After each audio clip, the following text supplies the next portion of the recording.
Dianne Feinstein is back in the Senate, but news broke today across several outlets that her hiatus due to the shingles virus, where she was gone from the Senate for 3 months, was actually more severe than previously disclosed. Here we can see the Washington Post reports the senator's shingles called encephalitis or swelling of the brain. Given that, if that's true, I mean, it is surprising that she's still with us. And I don't mean to be morbid. We obviously don't wish harm on anybody, but that is not the easiest thing to survive as an old person. And Feinstein at 89 years old, that is a very tough thing. But she is back in the Senate now after missing a lot of work over the past 3 months.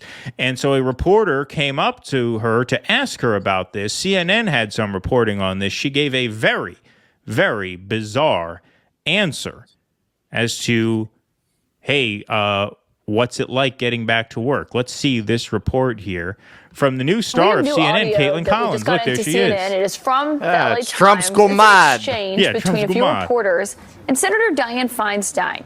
The Democratic senator recently returned to Capitol Hill after an extended absence that drew a lot of scrutiny and criticism even from some of her colleagues as she was recovering from shingles, given the key role she plays on the Senate Judiciary Committee in confirming judges. A reporter asked the 89-year-old lawmaker how she's been received by her colleagues since she got back to Washington. This is what she said. What have you heard? What have I heard about what? About your return. How have they felt about your return? No, I haven't been gone. Okay. You should follow me. I haven't been gone. I've been working. You've been working from home, is what you're saying? No, I've been here.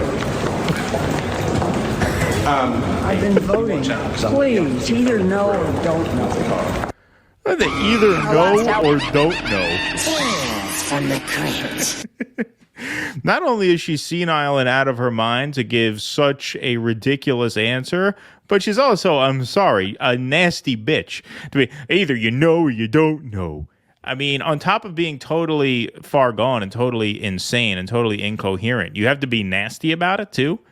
Oh. Well, my experience, and if any of you have ever had the experience of having a relative going senile or with Alzheimer's, something that's very interesting about it is their core personality is still there, but it's automated. Like they still have the rhythms of speech and the attitudes that they had, but they're speaking nonsense. Right. It's just the kitchen and the dryer are, however they would have said that before. They're saying that, but that's what that is. Like at core, she's just a mean, nasty person. And now there's just no sense to what she says. But, she doesn't have the cerebral cortex to even manage her personality anymore. This is who she is.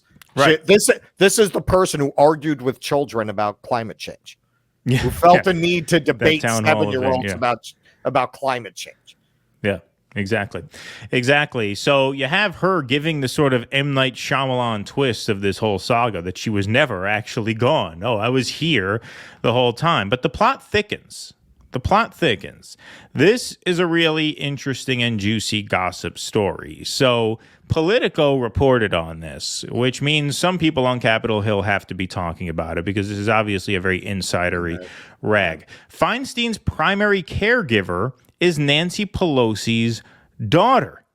Interesting. Dianne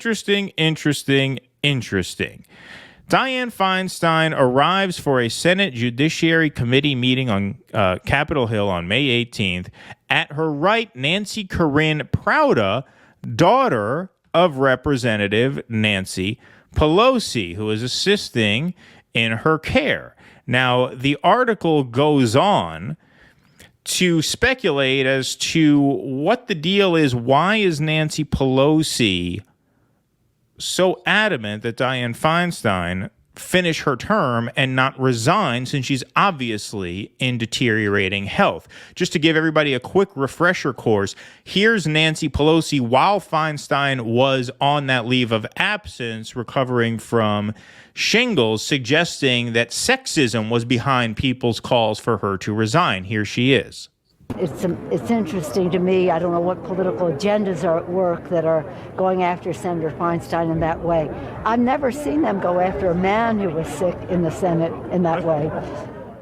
Okay. And that's it. That is a summation of identity politics right there.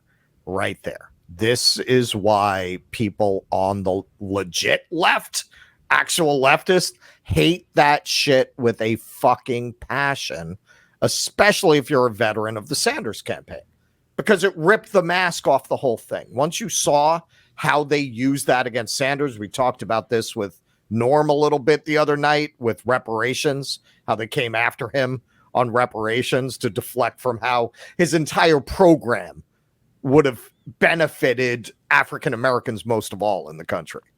But they go after him on he's got problems on the race question.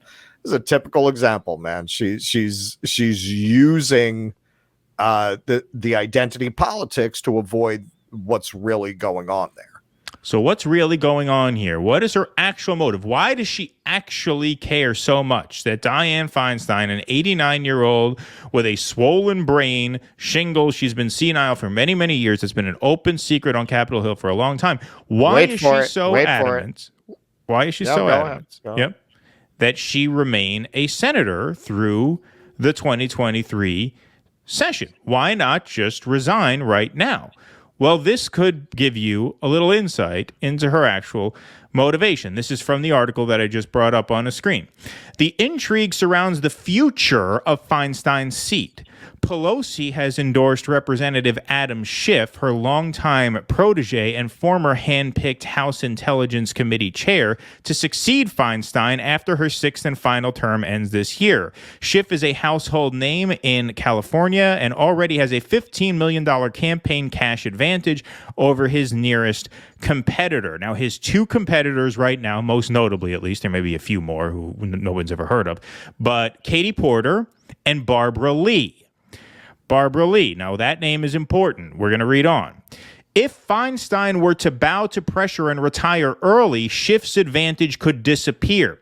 Governor Gavin Newsom has pledged to appoint a black woman to serve out the remainder of Feinstein's term. And one of Schiff's declared opponents, Representative Barbara Lee, would fit the bill. So what that means is that if Feinstein resigns for health reasons, Newsom would appoint her successor, which would give that person, obviously, the advantage of incumbency going into 2024. They'd be virtually unbeatable as a Democratic nominee. And in California, that means they are the next senator.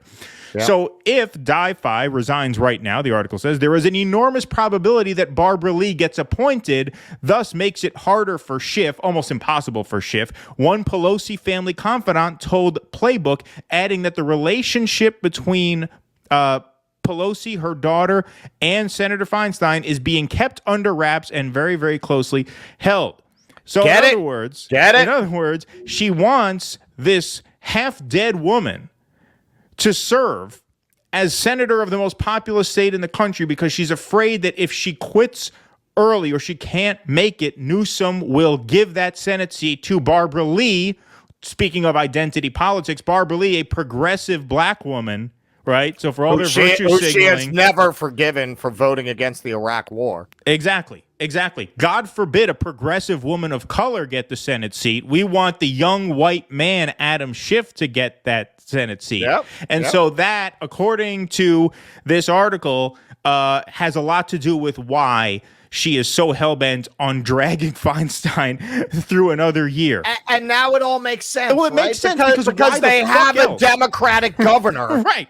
So you're not going to get a Republican appointing a Republican to the seat. So, yes, now it all falls into place. Like, it didn't really make any sense. Like, what the fuck are they? It's so obvious that she's, right. Why? Just get someone else in there. Brains are leaking out of her ears, right? Right. Yeah. Now it all falls into place. So when they tell you about how much they care about norms, guardrails, democracy, the efficient running of government, this is how far all that goes for them.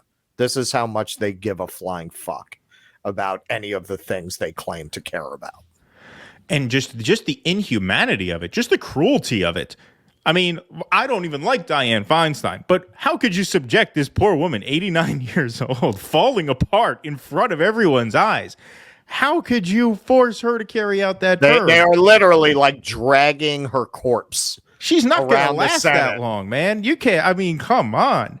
Come on. Oh no, I've been here the whole time. Maybe you should learn a thing or two, sir. I've been here the whole time. I mean, come on. What, crazy? That's just an insane story. Well, maybe they're using her to make Biden look like he's with it. Right. Yeah, exactly. Yeah. Right. It makes him look like a, spring chicken compared to her. He's got it together. Yeah, no, that is an amazing story. And the way that she deployed identity politics, especially now, knowing that this is all a scheme between her daughter, and Adam Shit to get him into that position. I never recall them saying that. I can recall them saying this about quite a few men, actually. I remember them saying this about Strom Thurmond. I think they were saying this about. It was like old as dirt.